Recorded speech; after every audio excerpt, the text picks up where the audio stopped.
Hello everyone, it's your boy Dave, and I need to tell you all a secret, and I don't usually tell anyone. I keep it quiet, keep it on the down low, so you almost certainly won't know this about me. I love horror. I love horror movies, horror games, horror comics. I know you're shocked. Everyone's shocked. I never mention this. Um, with all that being said, I have some recommendation videos that I'm going to be putting up in the future, starting with this one here, which is going to be 5 horror comics that I recommend. In future, I'll branch out into 5 horror movies, 5 horror games, 5 horror novels, 5 horror action figures, 5 horror sandwiches. I don't know, but yeah, horror comics today. I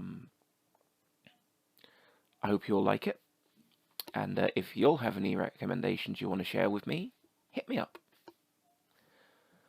So we're going to start off today with Marvel Zombies versus the Army of Darkness. Written by John Layman, with art by Fabiano Neves, Fernando Blanco, and Sean Phillips, plus amazing horror homage covers by Arthur Sidem.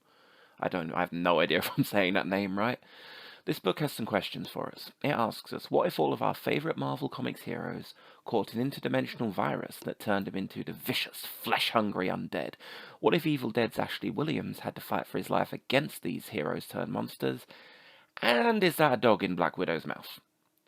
This book is gory, it's funny, and it's just all-round good fun. If you end up reading this, you should look out for Ash's encounter with Howard the Duck in issue 2. It's pretty yucky. Up next we have Night Mary, written by Rick Remender with art by Kieran Dwyer. Mary Spector is a lucid dreamer and a dream walker who works with her dad at a dream clinic. How many more times am I going to say the word dream? Think Jennifer Lopez in The Cell, that kind of thing is what she does. She helps people with their traumatic pasts by guiding them through somewhat surreal fairy tale dreams, there it is again, towards psychological breakthroughs, and suddenly, things get a bit nightmarish, or should I say nightmare-ish? Ha ha ha! Please kill me. As she discovers she is not making these dream journeys alone, and something terrifying is following alongside her. The art in this book really suits its overall tone and does a great job of juxtaposing the fluffy and often surreal dream world and the perhaps more nightmarish real world. If you end up reading this, you should keep an eye out for the 3 little pigs. They have an interesting way of repelling the big bad wolf. At number 3 we have 30 Days of Night, written by Steve Niles with art by Ben Temple-Smith. If the title of this book sounds familiar to you, then you've probably seen or at least heard of the 2 movies which were inspired by it. Of course, with any adaptation, the comic is a slightly different beast to the movies. It's hard to explain here, but the colours, the otherworldly art, the effective use of shadows in this book all serve to make it more akin to a ghost story. This book demands to be read by candlelight, in a chilly room, in silence, where if you try hard enough, you might just hear the monsters prowling outside in those cold Alaskan streets. Can you hear them? I think they're hungry. I think I have just dropped my fucking controller right on my big toe. Seriously though, chuck on the film's soundtrack and give this a read. It'll really help your immersion. Next up we have Batman, Gotham County Line, with art by Scott Hampton. This book was written by the same bloke who did 30 Days a Night, so Steve Niles, and this is Batman as very few people have ever seen him. He's confused, he's out of his depth, and dare I say it, he's afraid.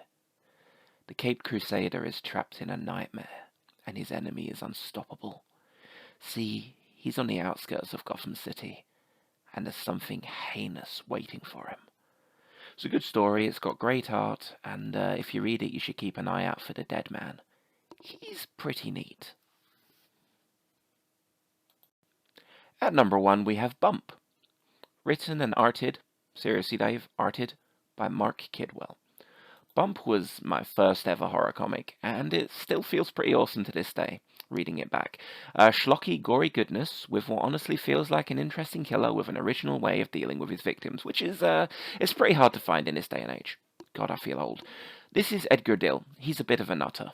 He likes kidnapping young ladies and cleaning them, which is to say taking their insides outside and putting them inside of wooden bodies, turning them into ugly, splintery bastards called tree huggers. For some reason, the police object to this kind of behaviour and leave poor Eddie for dead in his torture chamber.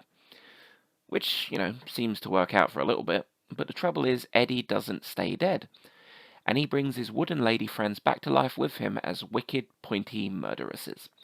So now the sheriff, who first fixed Eddie's bother all those years ago, has got to try once again to stop the undead madman from going bump in the night. Seriously, I love this book. It's grotesque, disturbing, and it reminds me of Texas Chainsaw Massacre if it had a more supernatural bent to it.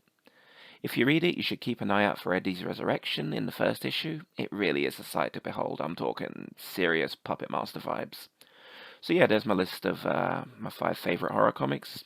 Comics that I really do recommend you have a look at if you can find them anywhere.